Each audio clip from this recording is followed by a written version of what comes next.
In today's episode, how to retain your employees in a job that even you quit. So stick around.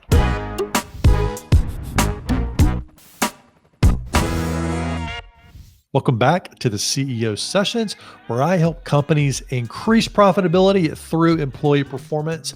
Make sure to like and subscribe below because every Wednesday I release a new helpful episode. We all have them in our companies. That's right. We have those jobs that people just don't want, but they need to get done, and they're critical to bottom line success. It's those positions where they're working in 100-degree temperatures, where it's extremely hot outside, or maybe it's very cold temperatures, or perhaps it's working the night shift, or maybe they're working in a call center somewhere, and they're continuously getting the phone hung up on them. These are very difficult jobs, but they are essential. And turnover can be really high in these jobs. And the inspiration for this episode actually came from an email I received from a senior leader. And I'm going to share that email with you right now. Ben, I have to tell you, I love your ideas and concept, and I can clearly understand how it could work for many jobs and organizations. Okay, so thank you for that compliment in the email. But I don't think it could really help me with the turnover issues for our properties.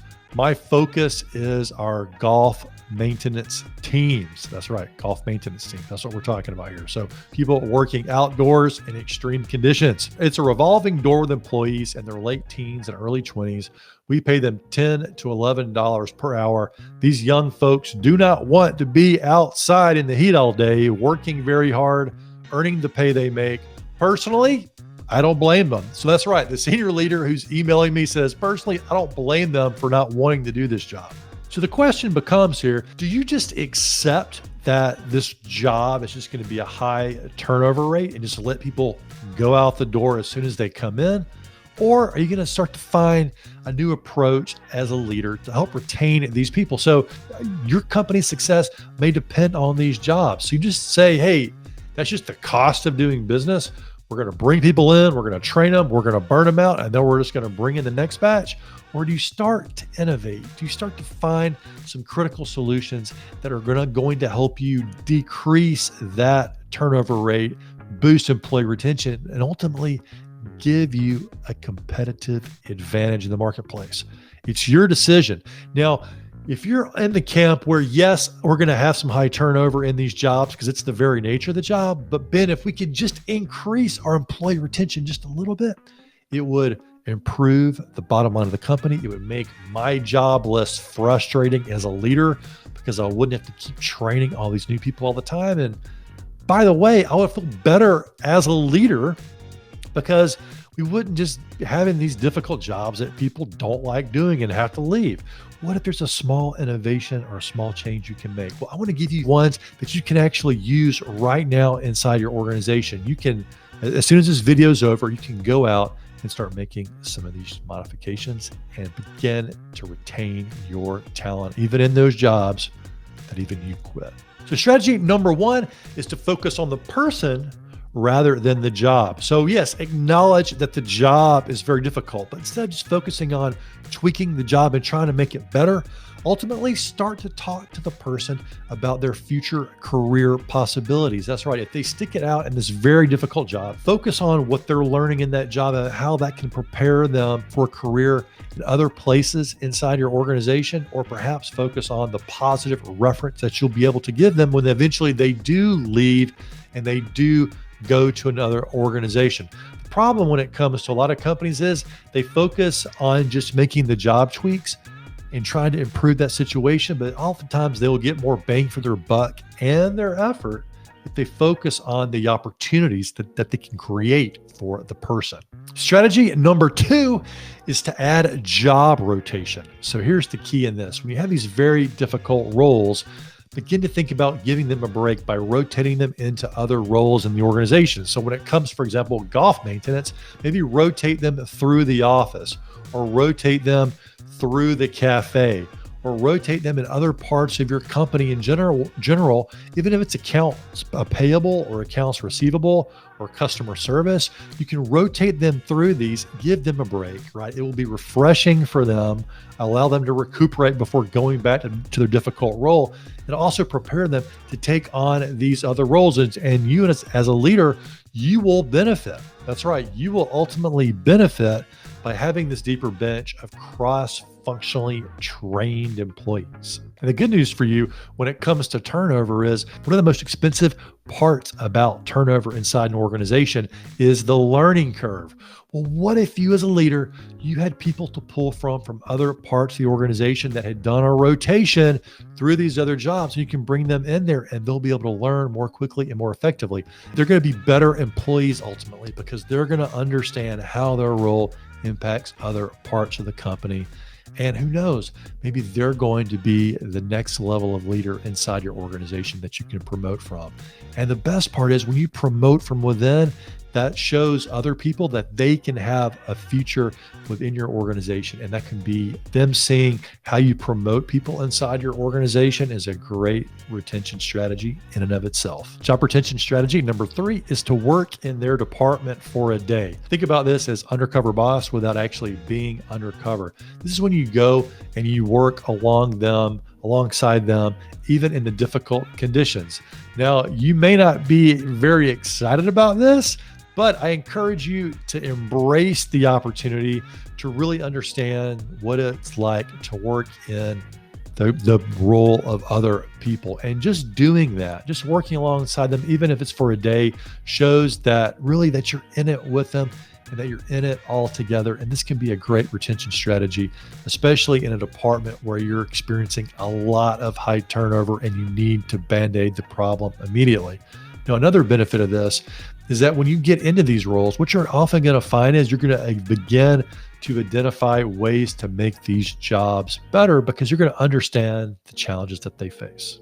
Often what happens is when you work in the shoes of someone else in their role, you're able to really understand the challenges that they're facing. And who knows, perhaps they're going to trust you more. They're going to open up to you more on the job because they're going to see you as someone who's working hand in hand with them more as a collaborator versus just a boss.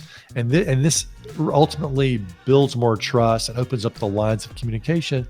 And suddenly you may be able to start to see modifications where you can make things a lot better. Which leads me to strategy number 4. Strategy number 4 is to grant them the authority to actually make things better.